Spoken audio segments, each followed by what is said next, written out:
I have a lot of videos on my channel about how to deal with a control freak, how to understand someone in your life who's a control freak. But what about if you are the one who has control issues? What if you are the one who is afraid, am I a control freak? I'm Dr. Seth, psychologist. Let's just get right to it. Nobody needs to waste time. I'm going to share 7 questions that you can ask yourself. If you are really, really being honest with yourself, are you a control freak? The first question: do you struggle to delegate things to other people? So think about it. This could be at work.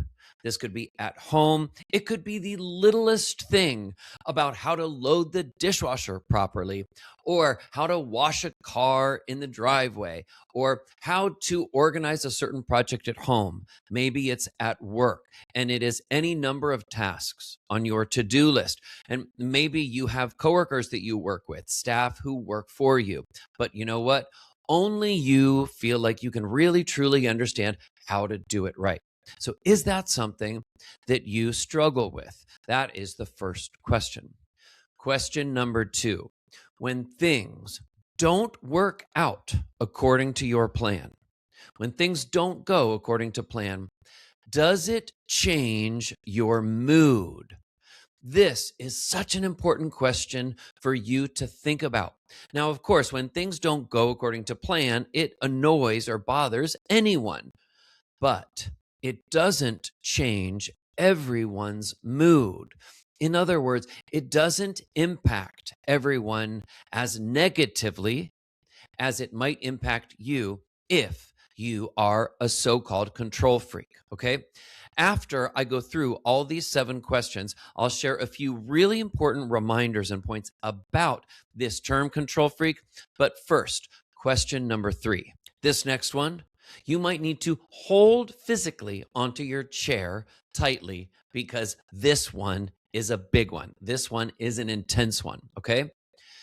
Do you secretly hate it when people do the simplest things slowly?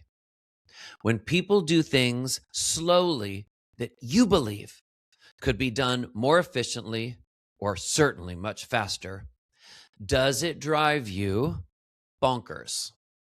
Question 4, because you know what? We're just rolling right through these.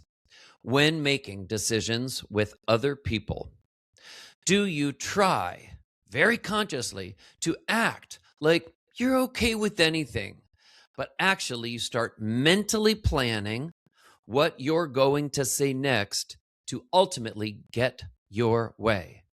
So when you are in a group situation or even just with one other person, and you are at that point where you know you're supposed to collaborate and decide together, decide together. That might be hard for some people. But when you're in that position, do you find yourself already mentally preparing a case, mentally thinking what words to say to launch your campaign to get that other person to agree with what you want? Now, this next one, question 5, is so simple, I don't need to explain it at all. Do you sometimes feel like if only everyone else would let you run things, things would just work so much better? Now, question 6 is an important one too. Are there some groups or activities or organizations that you do not participate in simply because there are some personalities you know who are there that you couldn't tolerate to deal with? You just know yourself, and you know you couldn't tolerate collaborating or working with or being around certain personalities there. These are organizations or activities or groups or clubs that otherwise you would really like to join if it weren't for certain people. And finally, the last one, the 7th question here to ask yourself, are you maybe the control freak? Is this one. Are there ever private moments, maybe when you're by yourself and it's quiet and maybe it's the end of the day? Are there ever quiet moments where you feel like it can be exhausting to be you, where you feel like it can be a lot of work to be you? If you answered yes to one or more of these questions, it may indicate that you are somebody who feels like they need a lot of control to feel okay. Now, the term control freak, like I said at the beginning, I want to share a few important reminders. That is certainly not a clinical term. It is a term that people use in everyday life. It is a colloquial term. But to describe that term more clinically, it would be somebody needing a high need structure, someone who needs a high need structure in their daily life. Okay. And if you are somebody who feels like you struggle with some of these issues, you say yes to some of the questions that I mentioned. One of the most helpful things that you can do is you can learn more about and embrace what are called mindfulness techniques.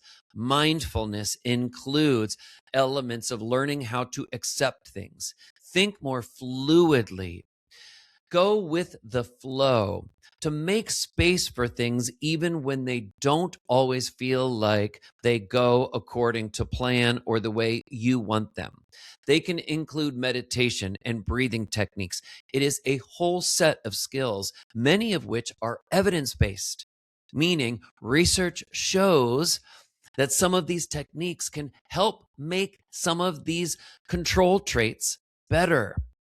Because I believe what I have seen in my clinical work and over 20 years as a psychologist is that people who have a high need structure, they also often feel exhausted.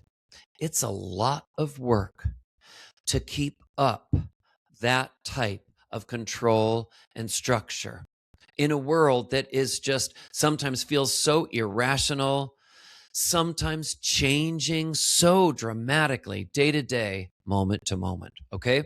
I've dedicated my whole channel here at YouTube to understanding yourself better, making sense of confusing or complicated people so that you can have a life that feels more emotionally manageable and heck, maybe even more emotionally successful. Okay.